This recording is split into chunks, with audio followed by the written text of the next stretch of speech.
নমস্কাৰ, মই অভিজিত গোস্বামী আৰু আপোনালোকৰ ওচৰলৈ লৈ আহিছোঁ দিনটো গুৰুত্বপূৰ্ণ খবৰ। যদিহে আপোনালোকে মোৰ চেনেলটো চাই ভাল পাইছে তেতিয়াহ'লে ছাবস্ক্ৰাইব কৰি ছাইডৰ বেল আইকনটো দবাই দিয়ে যেন। আকৌ 22 জনৰ দেহত COVID-19 আক্ৰান্তৰ সংখ্যা 1485 জনলৈ বৃদ্ধি। অসমত পুনৰ 22 জন লোকৰ দেহত ধৰা পৰিল কৰোনা ভাইৰাছৰ অৱস্থিতি। ইয়াৰে 10 জন কামৰূপ গ্ৰাম্যৰ, 6 জন মৰিগাঁৱৰ, 3 জন বাহিৰৰ পৰা বিমানযোগে অহা, 2 জন গোৱালপাৰাৰ। অৱশ্যে ইয়াৰে এজনক এতিয়াও চিনাক্ত কৰা হোৱা নাই। ৰাজ্যখনত 1485 জনলৈ বৃদ্ধি পালে কৰোনা ভাইৰাছত আক্ৰান্তৰ সংখ্যাৰ। ৰাজ্যত লকডাউন 5ৰ নতুন গাইডলাইন। কি কৰিব পাৰিব, কি নোৱাৰিব, পঢ়ক সবিশেষ।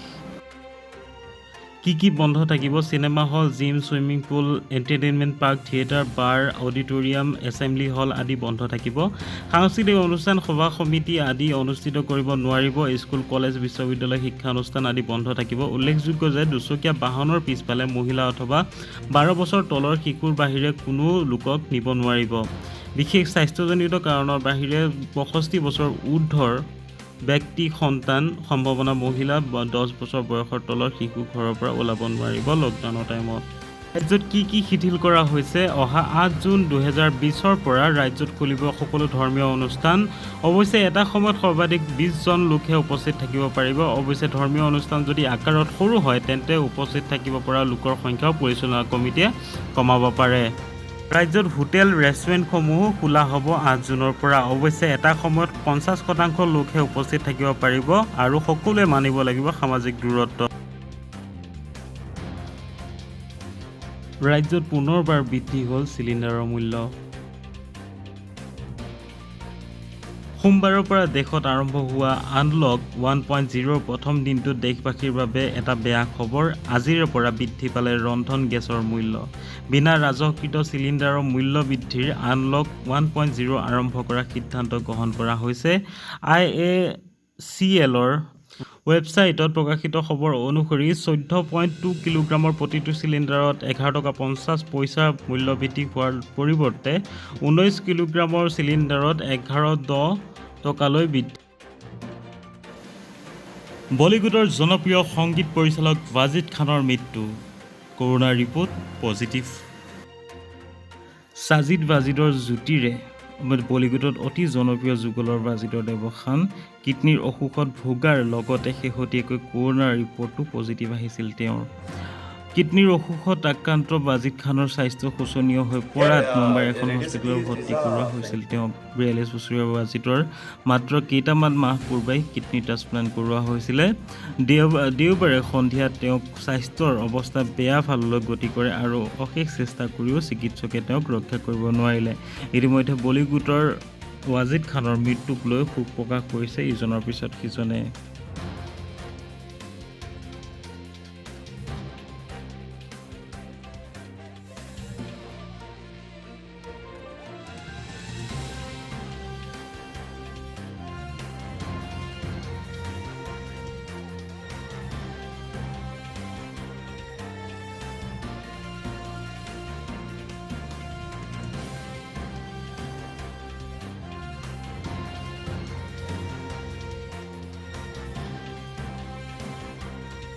ছয় জুনত ঘোষণা কৰা হ'ব মেট্ৰিকৰ ফলাফল।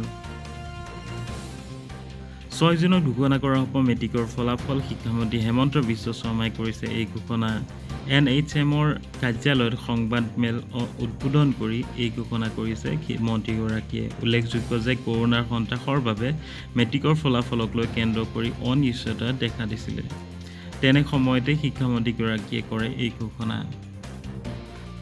হাইস্কুল শিক্ষান্ত পৰীক্ষা আৰু হাই মাদ্ৰাছাৰ ফলাফল অহা 6 জুনত ঘোষণা কৰা হ'ব। কৰোনা ভাইৰাছৰ বাবে চলিত বৰ্ষত এই ফলাফল মে' মাহৰ বিপৰীতে জুন মাহত ঘোষণা কৰাৰ সিদ্ধান্ত লৈছে ৰাজ্য চৰকাৰে। উল্লেখযোগ্য যে 6 জুনত PDF ফৰ্মেটত ঘোষণা কৰা হ'ব ফলাফল। ডিজিটেল মাধ্যমতো ফলাফল লাভ কৰিব পৰীক্ষাৰ্থীসকলে। উল্লেখযোগ্য যে 6 জুনৰ 9 বজাত মোবাইল এপ যোগে পৰীক্ষাৰ্থীয়ে ফলাফল তথা মাৰ্কশ্বিট সহ পাব। মাৰ্কশ্বিটৰ বাবে ছাত্ৰ-ছাত্ৰীসকলে নিজৰ ৰোল নম্বৰ আৰু এডমিটত থকা জন্মৰ তাৰিখ ভৰোৱাৰ পাছতহে পাব। অসমৰ তৃতীয়গৰাকী চিকিৎসক আক্ৰান্ত হ'ল কৰোনাত।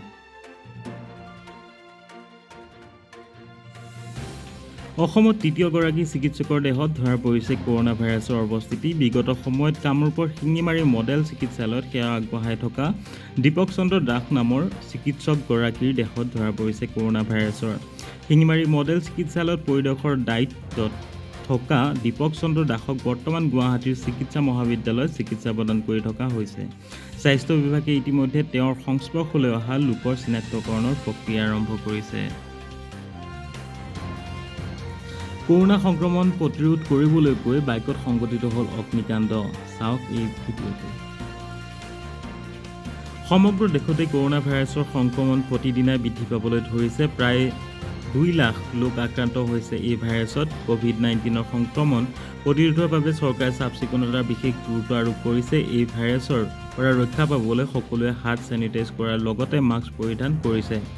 কৰোনা সংক্ৰমণ প্ৰতিৰোধৰ বাবে দেশজুৰি সকলোৱে এই দিশসমূহৰ বিশেষ নজৰ ৰাখিছে। কিন্তু তাৰ মাজতে সংঘটিত হয় এক ভয়ংকৰ ঘটনা। এখন বাইক চেনিটাইজ কৰাৰ সময়তে সংঘটিত হয় অগ্নিকাণ্ড। এই ঘটনা সংঘটিত হৈছে গুজৰাটত।